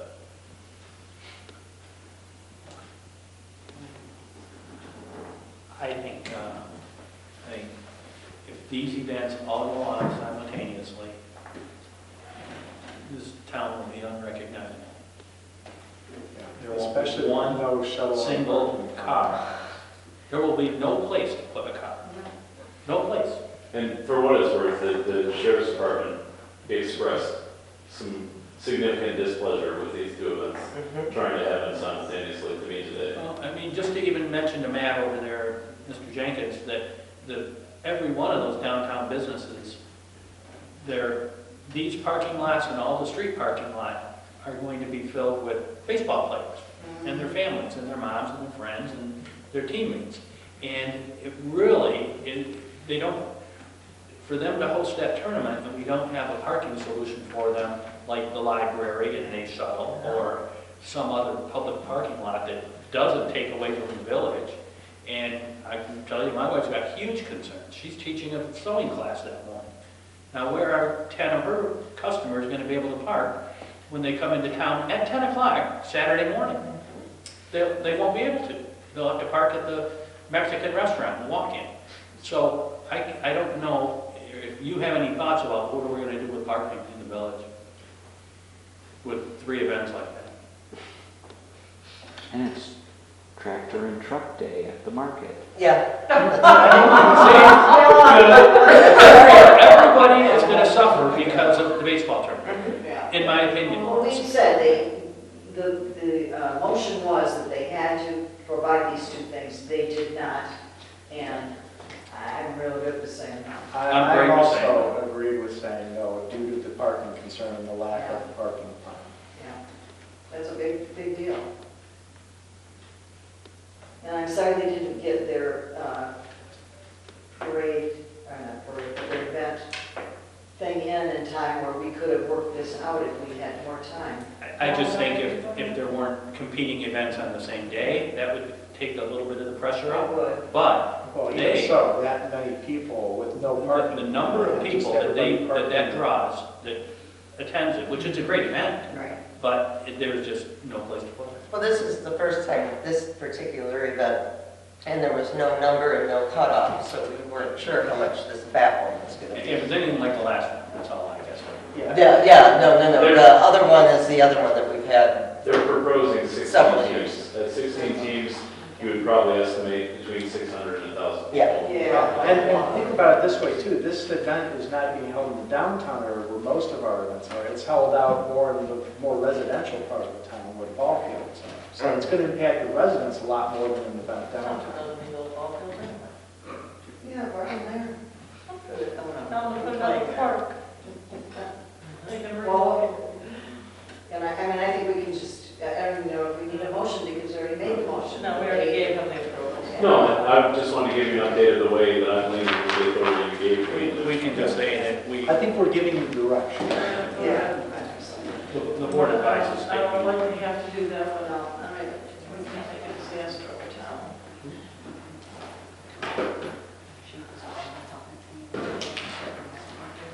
It is unfortunate, we don't know.